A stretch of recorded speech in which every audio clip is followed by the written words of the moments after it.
Miam, miam, miam, miam, miam. C'est ça? Non, Quoi alors? on tire à la mort. Aujourd'hui, nous te proposons un dessert en verrine, donc à servir individuellement. Donc c'est une mousse au chocolat avec un crumble au cacao pour faire comme de la terre et des tombes, de la déco en biscuits de pain d'épices. Allez, c'est parti! On va commencer par la préparation des décors en pain d'épices. Donc je reprends exactement la même recette que celle de mes bonhommes. Je découpe maintenant mes tombes dans la pâte que j'ai étalée à 2 mm d'épaisseur. Donc je fais des bandes de pâte. Donc ici je n'ai pas de patron, je fais ça un petit peu à vue pour avoir des tombes qui seront toutes au final différentes.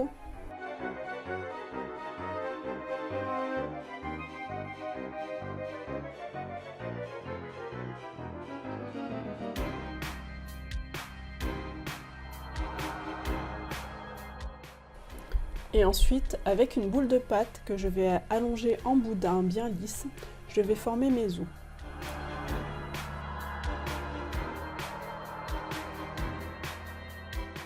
Donc il faut faire un boudin qui sera plus fin au centre et donc qui va former deux sortes de boules sur les côtés.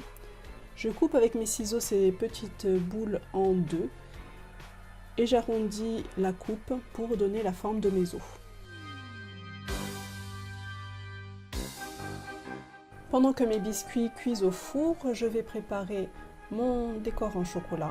Donc je fais fondre 20 g de chocolat noir avec un tout petit peu d'huile de coco. Donc l'huile de coco, ça va fluidifier mon chocolat et le rendre bien brillant. Je verse tout ça dans une poche à douille ou comme moi dans un sac congélation.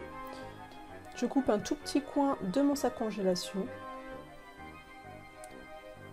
Et j'écris ici sur ma tombe RIP. Je dessine aussi une petite croix et je vais faire comme ça pour mes 6 tombes.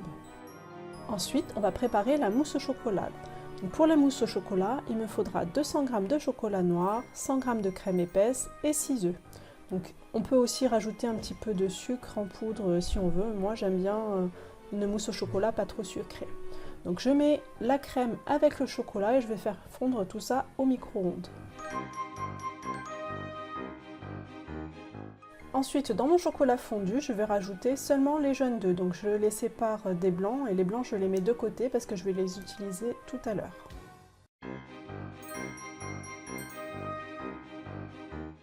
Je mets une pincée de sel dans mes blancs et je vais les monter en neige ferme avec mon batteur électrique.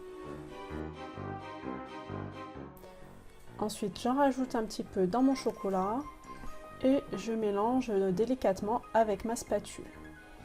Je rajoute encore des blancs et je mélange. Je rajoute encore des blancs et je mélange.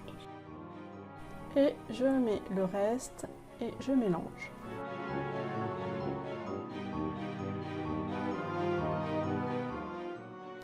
Voilà, donc ma mousse au chocolat est prête, je vais maintenant la répartir dans mes petites coupes.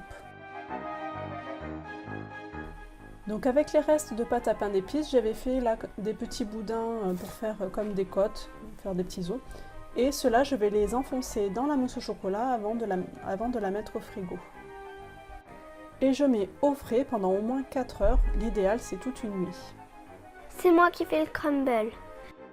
Alors, il nous faudra 100 g de farine, 100 g de beurre, 20 g de cacao et 75 g de sucre. C'est parti. Je mets mon beurre dans ma farine, le cacao dans le beurre et la farine et le sucre. Et ensuite, je patouille avec les mains.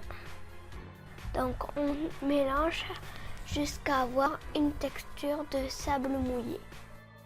J'étale ce crumble sur ma plaque, donc j'ai mis sur une toile cile-pâte. Tu peux aussi utiliser du papier sulfurisé. Et je fais cuire une dizaine de minutes à 180 degrés. On met la tombe dans la mousse, les os et un peu de crumble tout autour. Et je fais ça avec toutes mes mousses. Allez, c'est l'heure de la dégustation.